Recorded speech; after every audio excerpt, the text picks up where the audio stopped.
Hello, everyone. Sorry about that. That took me a moment or two to get ready this morning. How are you, Stephen? I'm pretty good. How are you? I'm not bad. I'm not bad. In a minute, I'm going to bring on our special guest for this week, and we're going to. And you've got to guess this week. You've got to guess the special product. All right. So I hope you're ready for that this week. Yeah. But yeah, well, what's been going on in your world this week before we bring in that game? Oh, are we that fuel crisis? Are we allowed to talk about that? Yeah, no, absolutely allowed to talk about that. Yeah. So on Friday last week, I went to see a customer in Hatfield. Friday afternoon, left about 3. Thought I got about 50 miles of the fuel, so I was heading up the A1 to the A14 and then back to the Midlands. So first couple of petrol stations, there was no diesel. Thought, yeah, this will be fine, no problem, keep on going. Got to number 7, number 8. Car went into the red, and to the point where there wasn't any miles left. It had like 2 dashes. So eventually, at the last chance saloon at petrol station number 12, I managed to find some diesel. And they would only let me have £20, which got me home. But I went from being in the red to getting home to being in the red again. So it took me until yesterday to find some. So all around where I live, so Sutton Coldfield and the Lichfield area, all of the petrol pumps have been absolutely sold out. Not a thing. Cones across the front, whatever time of day. I don't know why. It's quite strange, really, because where we are is very close to one of the big refinery depots. So you usually find around here the petrol is a little bit cheaper because it's got less to travel, and also it's on the doorstep. But yeah, some interesting goings on. So yesterday I managed to find I was out in my wife's car. I had a petrol can in the boot. I filled it with 4 or 4.5 litres of diesel, took it home, deposited it in my car, and then drove to that petrol station, which was 20 miles away, and then filled up. So it's been fun and games, shall we say, on the old diesel front. Brilliant. Now we are going to talk about petrol a little bit more, or the fuel crisis a little bit more. If you've got any stories that you want to tell us about, if you're listening today and you've got any stories yourself about the fuel shortage during the week, or the panic buying of fuel, please do pop them up in the comments and we'd be happy to talk about that. But let's start with our game of the week. Okay. I'm going to hide this so I can bring in our special guest, Louise. Back on the show. You have been here once before. How are things going for you? Now, I know you're a keen networker, out and about networking. Have you found that a bit of a problem with the fuel crisis in this last week or so? Not as such, because I live right in the centre of town, so it's quite easy for me just to get to networking events. However, I do have a bit of a story from yesterday, because I was meant to be going over to a little town just on the outskirts of Nottingham to do some work with a copywriter. And unfortunately, because of the petrol shortage, I couldn't get there how I planned. And then I broke my toes yesterday, so I couldn't even walk to the tram stop to get there. So I've been stuck at home hobbling around these last kind of 48 hours, unfortunately. Dare we ask how you broke your toes? I just kicked the corner of my bed. Unfortunately, very, very hard, apparently. So that's not fun at all. Could be done by anybody, but obviously, I'm weak. Oh dear, oh dear, oh dear. It's one of the things that happen, especially as it's getting darker at this time of year. That's it. When you stumble out of bed at 6 o'clock in the morning, you can't see anything these days. No. So that's it. Well, I've just redecorated my room, so I think I've lost spatial awareness of the proportions of things. Yes. There you go. You need smart lights. That's what you need. That's true. That's true. So when you get out of bed, you just go, lights, and they just come. But that's what if the other person? What if the other person in bed though then doesn't want to get up? You need You need a smart tracking light. Does that exist? One that's just on my forehead. No, because you don't want to put one on your forehead. No, literally one that's in the ceiling, and it just tracks you as a spotlight. Yeah. This sounds like a new invention. I've never heard of this before, Graham. I've just invented it. Okay. But but I actually feel that there's probably mileage in it, because I think any of us that sleep in the same bedroom as a partner realise that actually there are moments when you need to get up during the night for one thing or other. Even the kids are, one of the kids disturbs you and they go, "Mommy, Daddy," whatever, and you've got to get out of bed, and you can't see a thing, and you're half asleep. But if you turn the light on, as you say, that's it. The partner's like, "Oh, why did you wake me up?" So yeah, a tracking light that's literally a spotlight that only shines on you and sees you out the room. That's it. But just to confirm, just to confirm that isn't currently available. That's come from Mr. Coath's bonds. That's a I've got the patent to it right here. Yeah. I've just written it down on a piece of paper. Or alternatively, and this technology does already exist. Maybe what we need is those lights along the floor, like you get in an aircraft. Oh yeah. That would be helpful. Yeah, that would be helpful. Here's your way out. That would work. That would work if the house was filled with smoke as well, because that's obviously what they're designed for. You follow those lights on the floor. That's it. Well, there we go. Maybe I've come up with a solution there. Anyway, that's not the solution that Stephen has to guess today. Okay. So this is a game that we play now, Eloise, every week, which is that one of us has to guess an ergonomic product or a product which fits into the ergonomic sphere. Okay. Right? And so one of us has to be blindfolded, which today is going to be Stephen. So Stephen, if you'd like to put your blindfold on. And then obviously it would be too easy if the other person describing, Sutton Coldfield Town. Sorry, just a little thing for the Mighty Royals. Yeah. Be far too easy if the other person describing said object actually knew anything about ergonomics or whatever. So we get special guests on. Okay. I feel like I've been stitched up here, Graham. In order to describe the object to Stephen. Now, what you mustn't do is you mustn't obviously use any terminology that tells him exactly what it is. Okay. All right. He can ask you questions. All right. And you have to just answer yes or no or okay. Here it is. So here's today's object. Okay. All right. I'll just take that down for a minute. Okay. Stephen, do you want a first question? Is it made of metal or plastic? Yes. Yes. I like that. Okay, I'll be more specific. Plastic. Yeah, predominantly plastic. Okay. Okay. Do you want to give me a little bit of a description on it before I ask any more questions? It's black and silver in colour. Yeah. And it's a reasonably small item. It sounds like it is a mouse. How? A mouse. Okay. Yep. Any other? Defining... Do you want the brand? Well, hang on a minute. Let's ask another question first. Okay. Is it? Oh, is it a vertical mouse? Does it look like you use it like that if you're in a handshake position? Are we sure this blindfold's working? Yeah, it is. I just know my stuff. That's amazing. Well, yes, it is. Black, silver. Maybe something to do with how many buttons it has. Oh. Yep. Yeah, there's some unique features on there by the looks of things. Is it an evoluate mouse by any chance? Yeah, it is. Yeah. Is it? Yeah, it is. It's an evoluent. Oh. That's amazing. That was so quick. There you go. Now, Stephen, can you tell us exactly which evoluent that was within the series? Gosh. Sorry, I was just readjusting.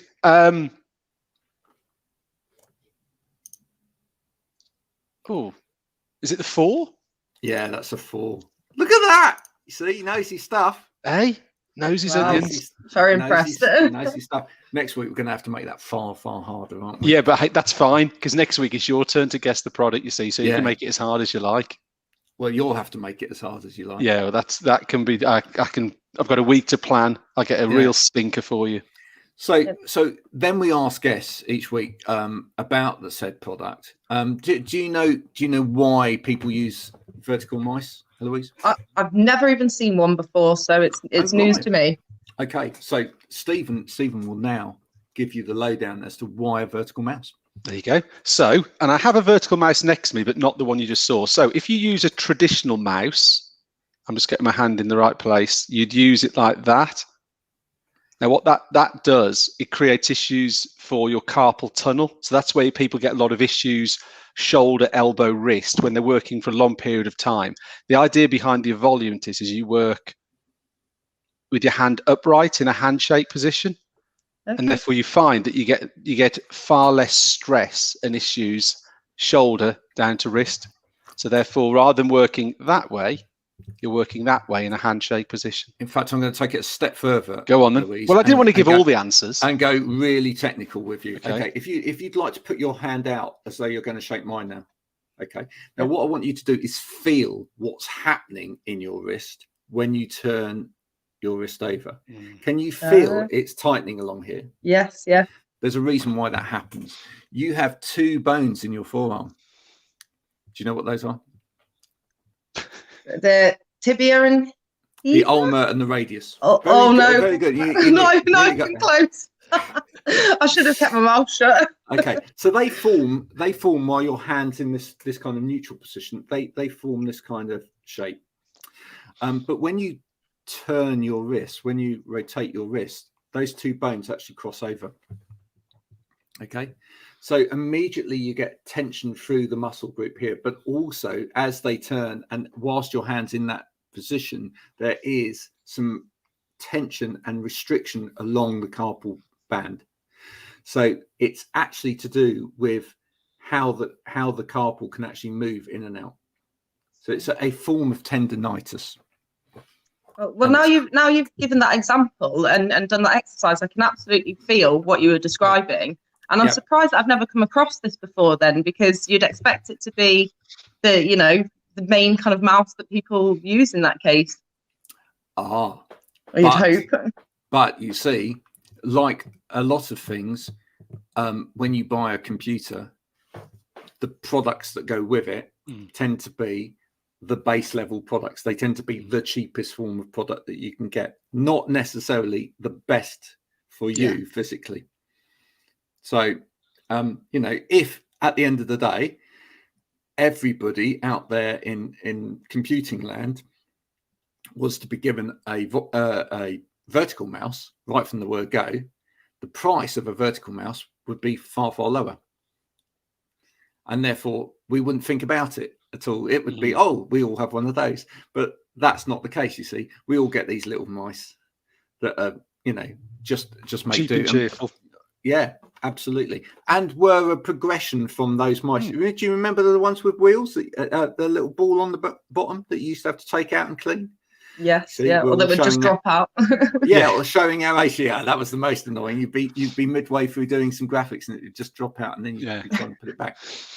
So, because that was the starting point, mice have kind of continued along that line. Just that the tail bit of it that goes into the computer quite often disappeared.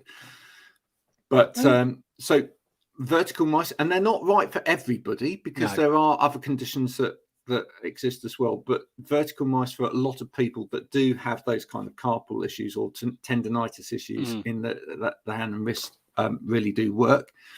The other thing about it is as well, if you think about what's happening when you hold a vertical mouse, and we'll try this again now. Here, I'll put your arm out again. Is that with a traditional mouse, if you have your hand this way, think about how you use that mouse. So your wrist does all of the work. Yeah, you don't really move your arm, do you, very much when you do normal mouse work? You just move your wrist. With something like the Evoluent or a vertical mouse, you actually end up moving the bigger muscles in your arm in order to move the mouse, not just your wrist. So you're, from a what's called biomechanical point of view, you're actually using better muscle groups in order to do the work. Yeah, as opposed to putting all of the strain in one area. Do you feel that you've been educated now? I feel like every day's a school day. Absolutely. It's what we're here for. It's what we're honestly, here for. I don't think people consider it. And like you said, you buy a laptop or a computer and you get the accessories that go with it. Would have never even considered it. So thank you for opening my eyes to ergonomic mice. There you go. And it's one of those things that I think if in doubt, if people really don't know, but they are beginning to experience some pain or discomfort whilst using a computer, don't just sit there and suffer in silence. Go and talk to an expert. As I say, it may not be that a vertical mouse is the right thing for you, but an expert will know.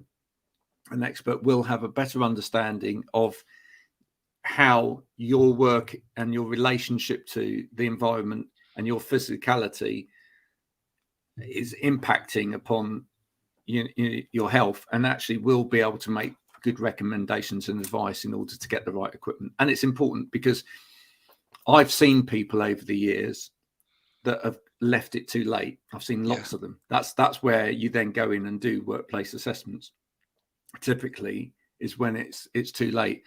And I've seen people that have had to learn to use the other hand because this one hand, the doctor said it's beyond repair. It's gone too far. So that's the stark warning for people, which is that you leave it too late, you're going to have a big learning journey to try and learn to work a different way. So you might as well look after yourself now and get it right, because we all need to be productive. Thank you so much for joining us today. Thanks for that. What's the rest of your week hold for you, Eloise? Well, I've just this last week I've been launching my business, Rialto Training. So early days, and it's just getting everything set up now. So working on the website. I've got a few clients this week. So looking forward to starting out. Thank you. Great news. Yeah, well, I wish you all the best with that. Thank you very much. And outside of this show, I'll be in touch. Wonderful. Well, lovely to meet you, Stephen. Thanks, Graham, and see you both soon, hopefully. Take care. Cheers. Bye. Bye for now. Oh, wonderful. Oh, that was good, wasn't it? It's always lovely to have people on, play that game, and see the genuine reaction to learning something new about ergonomics. But it is, though. It's one of the things, us in the industry know about it, Graham. But it's amazing how little information is out there, isn't it? Really, And as you say, the risk is if people just carry on using what they've got, they are going to develop issues that, as you say, at some point, in extreme cases, go beyond remedy, don't they? They become permanent issues. But it's amazing how few people still, outside of the people who have assessment, know what these products are all about and why they should invest in them, or why their organisation should invest in them. Yeah, and while we're on that subject, as I talked about a minute ago, in terms of if people are thinking, but how do I know what's the best product to buy? How do I determine what the best thing is to do?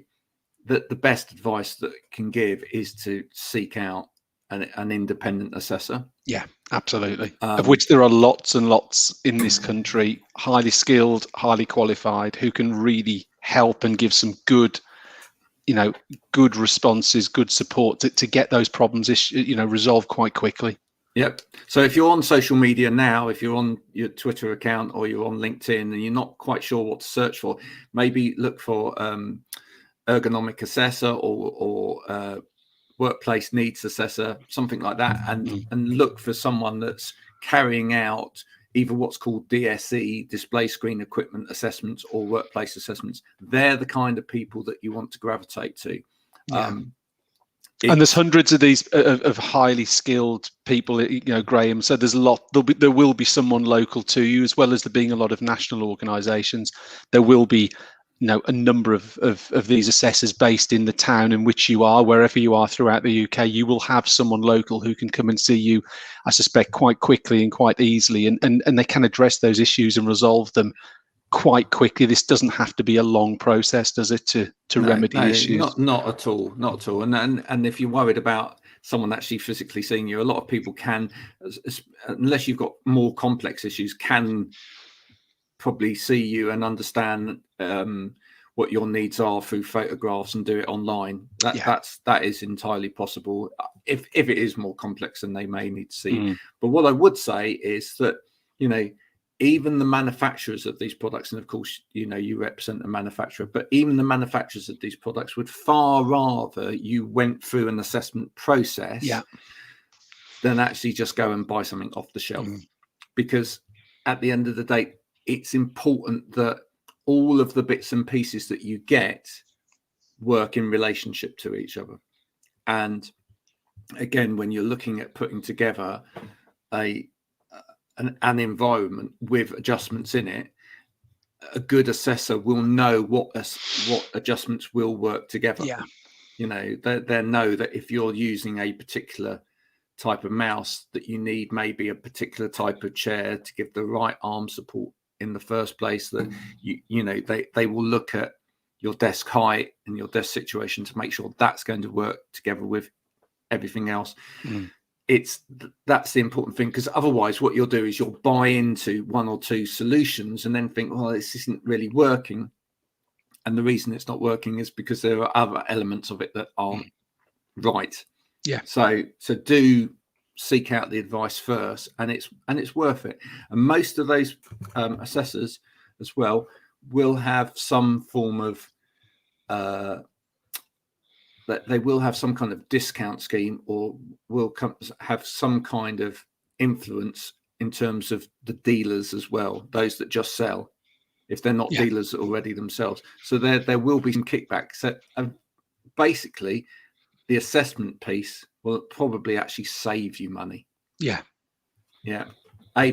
one of the things we saw, Graham, especially with, when companies started issuing out money at the start of lockdown, is that people were investing in the wrong product, weren't they? And it was a case of buy cheap, buy twice, or people not being informed and jumping on Amazon or whatever, and just going with what would appear at the top of the searches. Oh, was that because we said Amazon? The dog started barking. Yeah. It's trained. Well trained.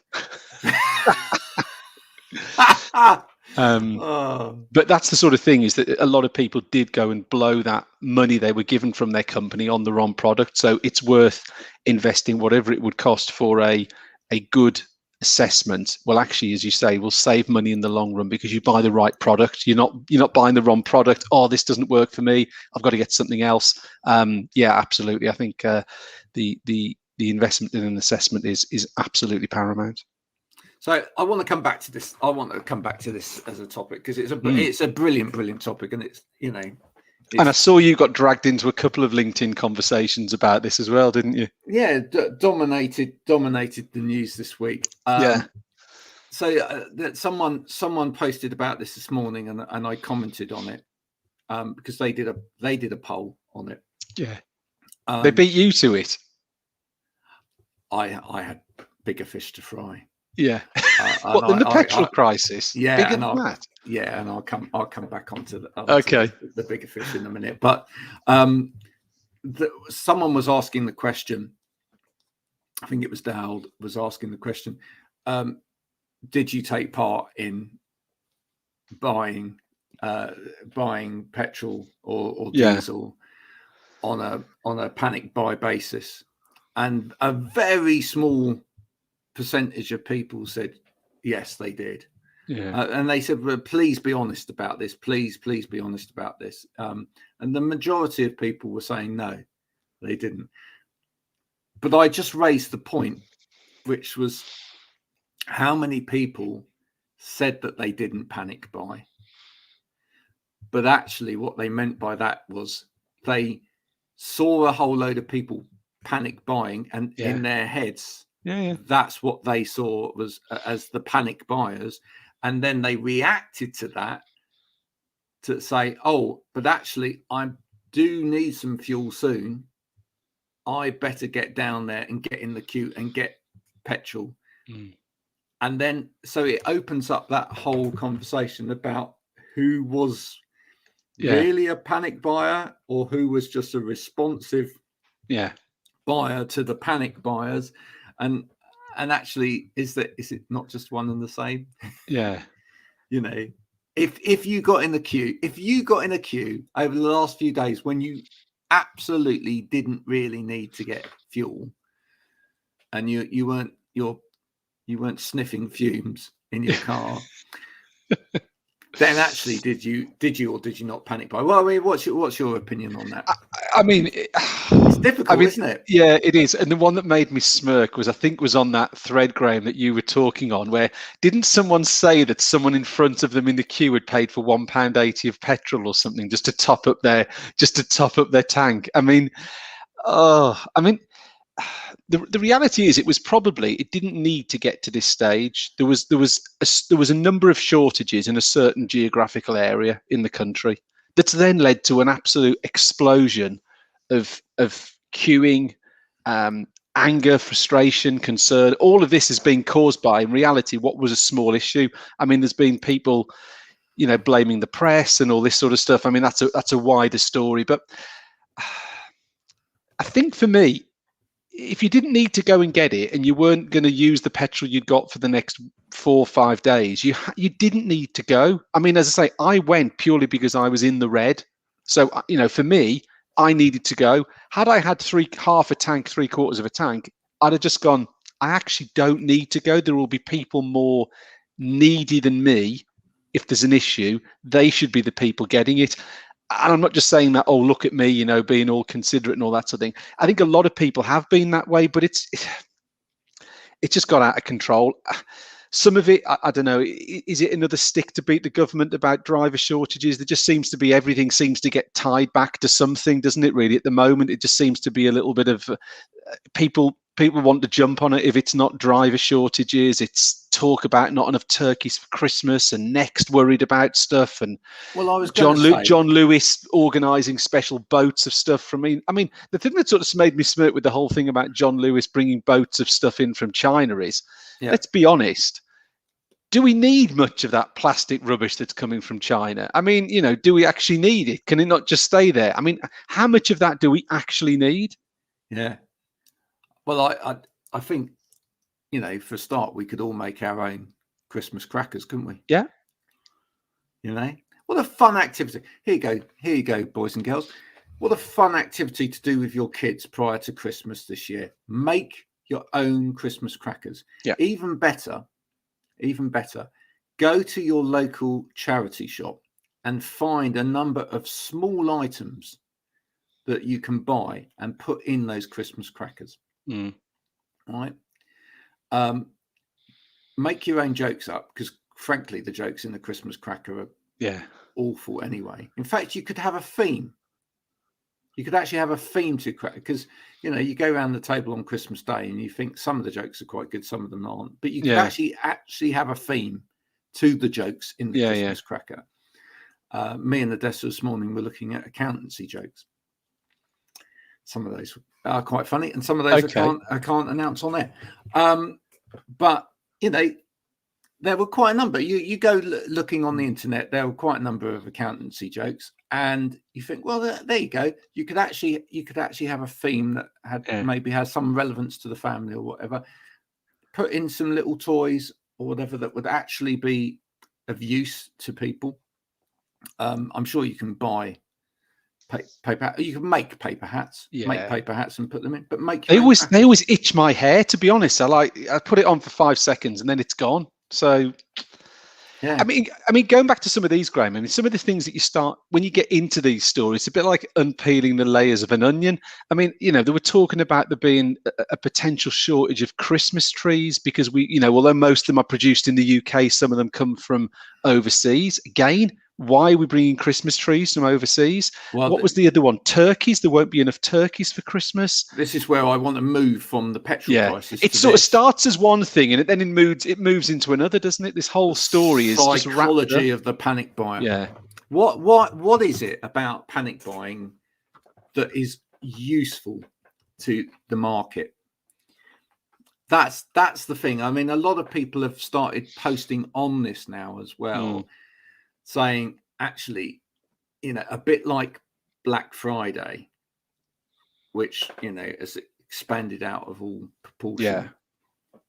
We've realized that I think during the pandemic, there were at times proper shortages of things. Yes.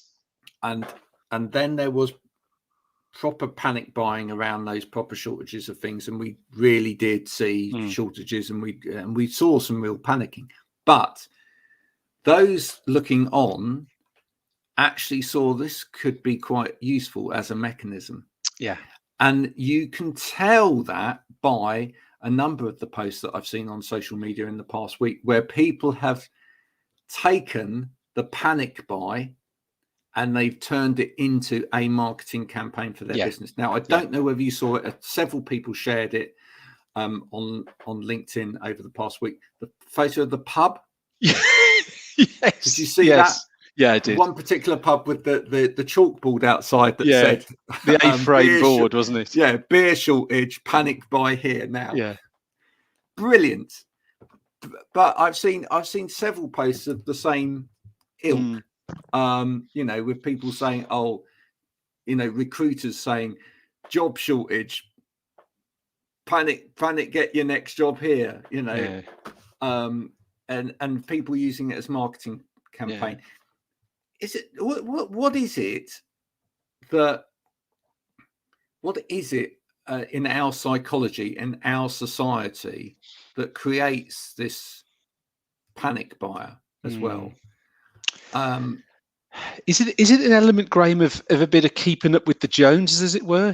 People don't want to be seen to be missing out. So, they don't want to be seen to be missing out on this or that. So therefore, they have to go and do it immediately. And that creates the panic because they want to keep up with them and they want to keep up with them. And it sort of rolls, doesn't it, really? Is people want to be seen to be doing what everyone else is doing and don't want to be missing out. And that's where it comes from, isn't it, really, I think? Yeah. Have you seen have some people got too much... Go on. Sorry, I was going to say, have you seen that show with Ben Fogle where he goes and lives with people in the wild? Right. No, I haven't, but go on. Okay, so Ben Fogle does this show where he goes and lives with people who have retracted themselves from general society and general living. Okay, they may still have their kids may go to school, they may still work somewhere or with other within society, but generally they live off grid and they they've taken themselves back to a simpler way of life. I can't imagine a single one of those people on that program panic buying. Yeah, because they've got to psychologically, they've got to a point where actually they know that they do without a lot of core things on a day-to-day basis, and actually they find that incredibly liberating. And for them, it's more about then being resourceful. There's a great word. So rather than thinking we haven't got this, they're thinking, I need to go and get some. They actually think about, how do I do without that? Yeah. I just wonder for lots of us, how much do we need a mind shift into how do I actually do without? Look at the Christmas tree one, Graham. I mean, you can see how that one's going to go if that one starts rolling as a story, because everyone's attitude will be I don't want my children to have to go without a Christmas tree. I don't want my children to be the only one in a class without a Christmas tree. That reality will happen, won't it? Because of the culture of society. And therefore, that'll create a massive surge. And it will turn into, by just talking about it, it naturally creates it, because suddenly the number of trees available and the production and the way people normally buy, and it's probably smooth. I mean, people buy at the start of December, and whenever you buy a new tree, they maybe sell them over, I don't know, 10, 12, 14-day period. All that will happen is everyone will dive in at the start. And that's where the problem comes, because they'll sell out and they won't be able to replenish. And you can apply that to anything, whether it's petrol or toilet rolls or whatever it is. It's that fear of you missing out, and maybe for your kids not getting what everyone else has got. And it just causes that mass panic that people want it at the start, and the natural supply chain, like petrol, isn't allowed to flow because people have to have it at the front. They have to get it at the start, which is what we've seen. I don't know. I mean, some people got too much time on their hands, Graham, maybe, and not enough to think about, possibly. there's a lot of people who are just where it becomes, I've got to do that straight away. I'm just throwing things out there as to where that comes from. If some people had more to do, then maybe that wouldn't be at the front of their mind. It's a strange one, isn't it? Really, you can see different people influencing it. There'll be different types of panic buyers, but ultimately, to me, it's a fear of missing out and not being or having what everyone else has got, so we have to do it. But when we discussed it at home yesterday, my wife said that at the end, and she's right, if the media didn't report on these things, then it wouldn't grow out of all proportion. But there is a big thing at the minute. I don't, whatever colour you vote for, whether you vote for blue or red or yellow or green, whatever colour you vote for, well, there you go. Well, it matches your background, doesn't it? Yeah. And your eyes. But there is a big thing at the minute of almost weighing in on this, this whole criticism of anything that anyone seems to do. There seems to be just people just piling in. I don't know whether it's because there's not enough other things going on or whatever, but whenever anything seems to happen at the minute, there's just a big pile in. People are defending themselves. People are criticizing.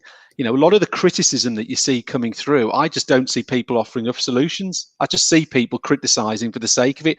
There seems to be a really intense blame culture at the moment.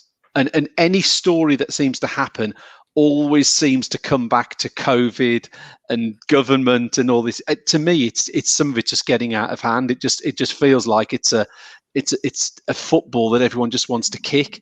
And as you say, look what it's created. All of this has created that. There is a shortage of drivers. We get that, but the story about the shortage of petrol of petrol at a small number of stations. People then tie it to the drivers. Then it becomes a bigger issue. Then people have run out and it all just seems to just be a case of everyone wants to have a go or criticize at the minute. I don't know. That's just my thoughts on it. No, I take that, and I think that's absolutely true. Now, when I said that I had bigger fish to fry. Okay. Oh, hang on. Yes. It's going to be a halibut appear on the screen in a minute, Graham. Or no halibut. No. I thought you'd spotted something there that was no.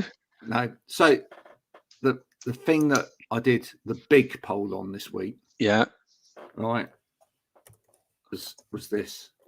I shall put it up on the screen now. Okay. Right. Hot drinks. Oh yeah. It's a tale as old as time, song as old as rhyme, but didn't half set people off talking about hot drinks. So let's before we get into this, tea or coffee for you? Okay, I was, and all the time we've known each other, a big coffee drinker.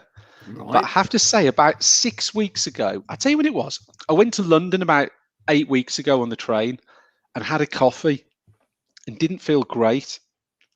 I don't know whether it was the combination of the train and the coffee, but after that, I've avoided coffee. So I'm very much back to being a tea man. Tea. So back on the tea. Ex-coffee, now tea, I have to say. So I've been ex-coffee for nearly, just after this next Christmas, 4 years. Wow. Yeah, I know. Time flies when you're having fun. Because of health reasons, I used to drink inordinate amounts of coffee. How many cups a day do you think on average you used to drink? Between 6 to 8 cups of coffee. Wow. But my cups of coffee would have had 3 shots of coffee in it. Ooh. Okay. So that is strong, right? And what were the health issues that came? Did that cause a health issue, or was it something you had that you then had to avoid coffee because of something else? No. So in the end, I ended up going to see my doctor about it. everyone always assumes heart palpitations or anything like that. It was nothing to do with that. Actually, my blood pressure and my heart rate and everything else was absolutely fine. Being completely honest about it, it was bladder issues. Okay. I was getting constant bladder infections, and I didn't understand why I was getting bladder infections. And also, but I didn't realize this, headaches. Okay. Yeah. Right. And also, and I did realize this, but I didn't want to realize this as well. It actually made me quite tetchy. It made me made me edgy, and I could, I could fly off the handle if if you pushed me. So all of those things, all in all, weren't particularly good. So anyway, the doctor did the long and short of it was the doctor did exploration, put me on various diets, and made me drop various things to see what it might be. And after several weeks of this, said it's coffee. It's the caffeine in the coffee. Not necessarily the coffee itself, but it's the caffeine in the coffee. But of course, tea has got caffeine in it. Yeah. Or a lot of tea has got caffeine in it. But where I'm safe with tea, where I'm not safe with coffee, is I was addicted to coffee. Yeah. The smell, the taste, everything. With tea, I can drink up to 2 cups of caffeinated tea a day. Okay. And then I'm happy to swap and go on to something else. With coffee, I could not do that. No. I tried cutting down.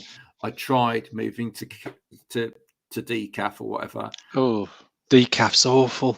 Some people say it's great, but what I ended up doing was go, well, do you know what? That makes me feel like coffee. But it's not coffee. So actually I'm going to go back to coffee. Right? Yes. So for me, if it was anything like a coffee, I just had to have coffee. And so for me, the easiest thing to do was go literally say, that's it, stop. Yeah. Cold turkey. Not going back to it again. And it took several weeks to get off of it. But as I say, what I didn't realize, because and this was part of the conversation that I had within the post, was I started coffee drinking when I was really young, because my mum and dad actually encouraged me to drink coffee because they were coffee drinkers. Okay. Now, in my house, I've got one son that drinks the occasional cup of tea, but we've never really encouraged tea or coffee drinking at all. And I wonder whether it's a good idea to encourage a child to drink caffeine, because they will get addicted to it. Absolutely. But I have lived the majority of my life with headaches. And most of my adult life, I would go through a packet of paracetamol or 2 packets of paracetamol a week. Really? Yeah. Wow. To help with headaches. Now, was there never any assumption? Did not know whether it was you or any previous doctor you saw? Was there never any link sort of thought about between the two? Was that ever mentioned in previous conversations? No. I had treatment at one point for migraines, and all they did was put me on stronger medication. Okay. What I had a doctor once encouraged me, said with the kind of headaches you get, you're probably better off actually taking as a starting point, taking 3 paracetamol rather than just 2. Wow. Just to kickstart it. Now here's the funny thing. So I stopped coffee. Of course, I have real bad headaches for a couple of weeks, etc. Yeah. After that, no headaches at all. All gone. Now, what I used to think was that the caffeine actually helped with headaches, because when I was beginning to get a headache, if I had caffeine, the headache would subside, and I would think, coffee helps with headaches. Yeah. What I didn't realize was that actually it was making the headaches happen in the first place. It was feeding the headache, and actually, because I perhaps left it too long and I hadn't had the last fix of caffeine, I was beginning to get a headache. Right. Okay. Right. So there you go. So the survey, Graham, this week, were you asking on people's preferences of hot drink, or was it a wider subject than that? What I wanted to know was, I just wanted to know what the extent of the problem was. Okay. Right? How many teas or coffees do you drink a day? So, Stephen, give me an answer to that. How many teas or coffees do you drink a day? Well, I'd say it's back to tea now. I would say probably up to 5 cups of tea a day. Up to 5 cups of tea, and that would be with caffeine in it. Yep. Yeah. So usually a couple first thing, sort of before 7:15. Maybe a cup, maybe one towards lunchtime, one after lunch, one around tea time. I don't tend to drink them 5 o'clock onwards. I tend to be a bit of a morning thing. Slows down, maybe one in the afternoon, and then 1 cup, not 1 o'clock, and then I wouldn't get involved in it. Certainly after tea. I wouldn't sit there and watch the telly with a cup of tea. Okay, so let's have a look at some data. Okay. Bear in mind, we've still got a little bit to go with this over the course of the week. Wow, that's a lot of votes, Graham. Over 4,000 votes.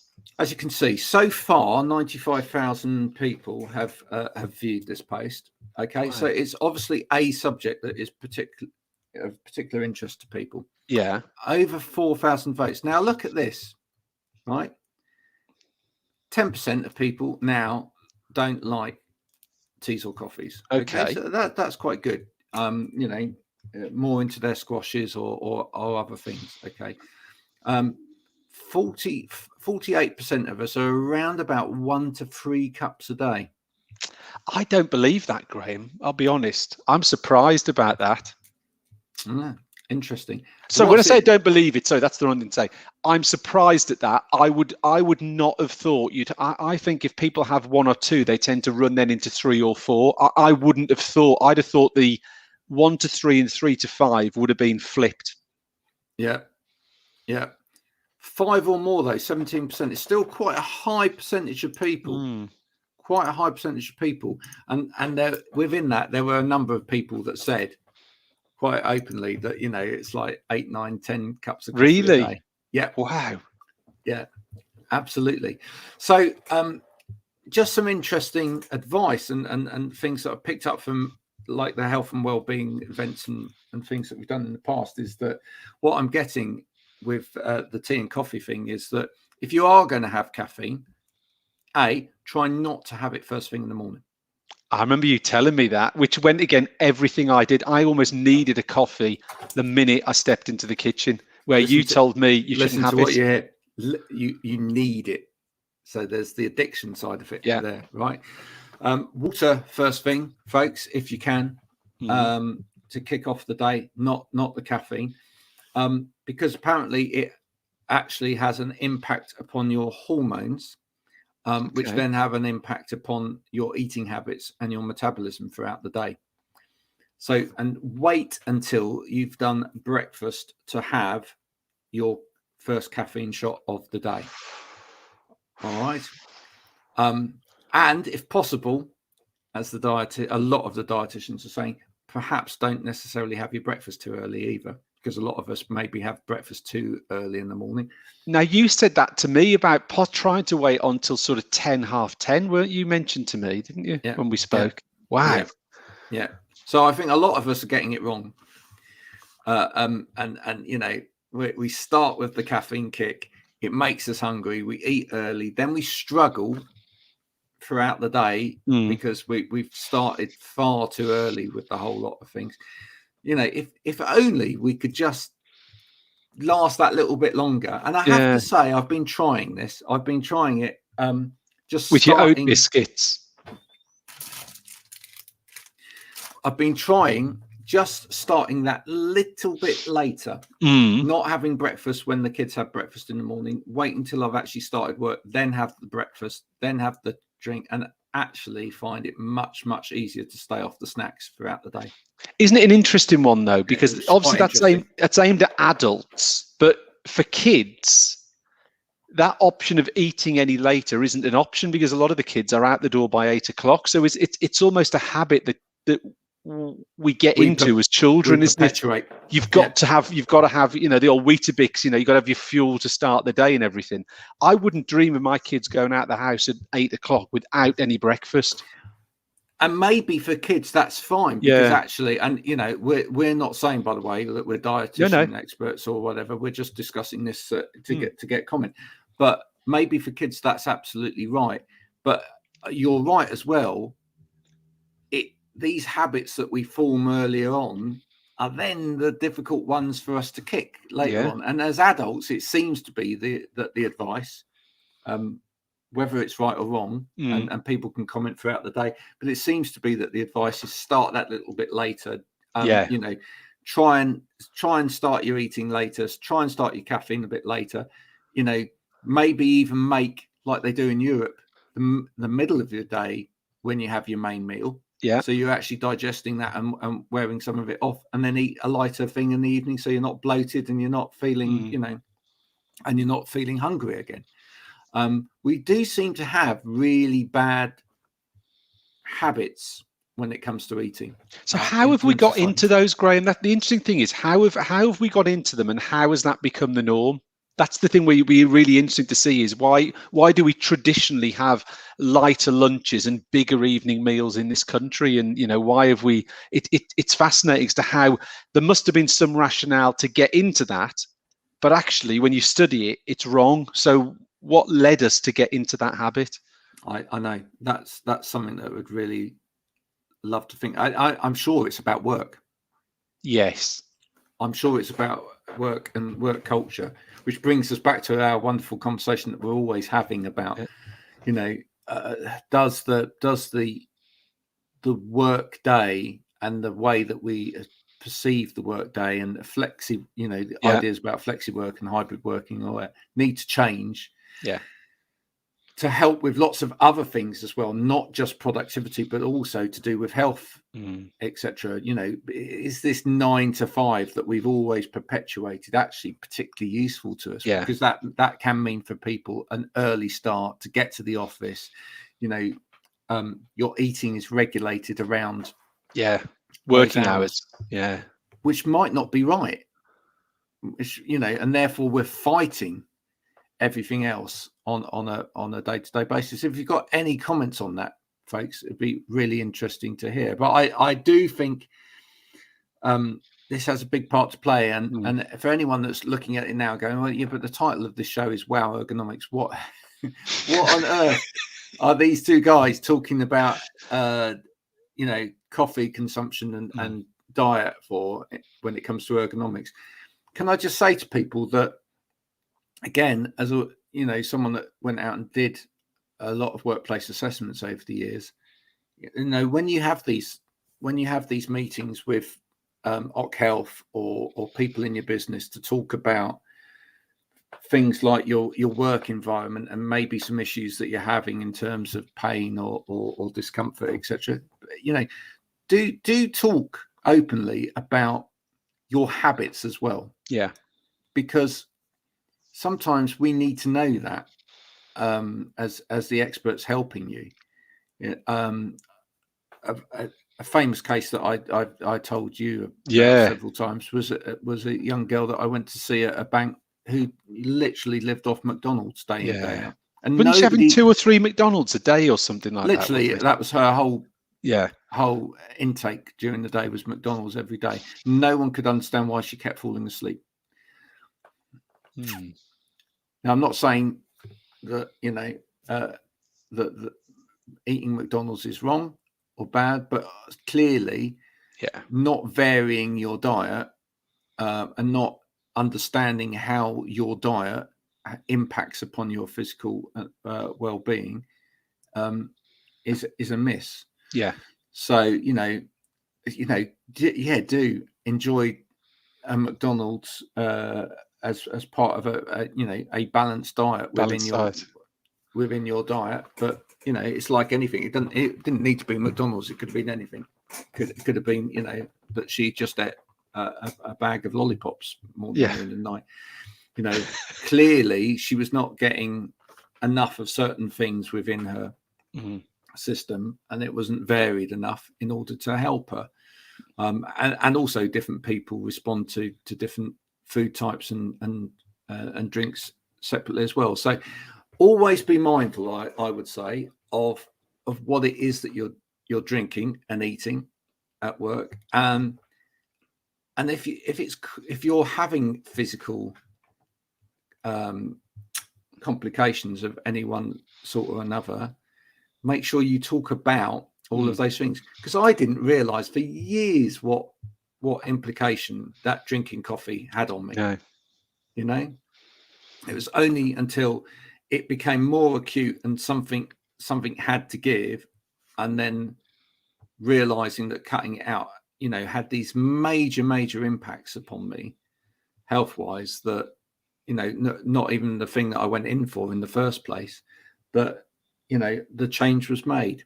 So I think people, although people love their tea and coffee, as that poll shows, and that it may not be right for you, or the amount that you drink may not be right for you. So you need to investigate and look at it. Anyway, we've run out of time yet again. That show went quick today, didn't it? Whoosh, just like that. Wow. Wow ergonomics. Wow ergonomics. So we'll see you again next week for yet another Wow ergonomics. We'll have another special guest to guess another product, and we'll see whether they're equally as surprised about what they learn about ergonomics. If you've got any ergonomic product, here's one for people that are watching. If anyone's got an ergonomic product which they are bringing to market, which is fundamentally very different from anything else that's been on the market before, do get in touch.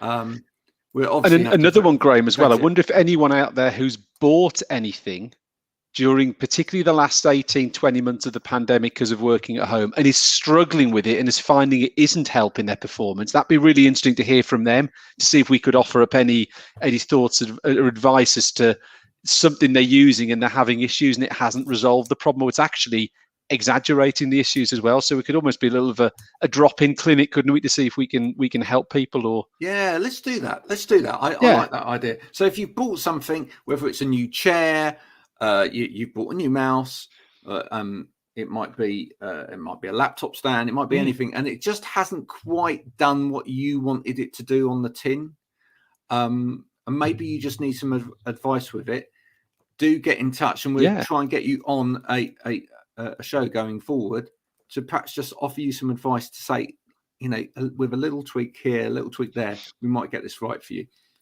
So until next week, everybody, look after yourselves. Don't drink too much tea and coffee, and don't burn too much petrol, because if you drink too much, there might become a shortage. Yeah. See what I did there? Yeah, very clever. We have panic on the streets of London, as the Smiths once said. Yeah. Oh dear.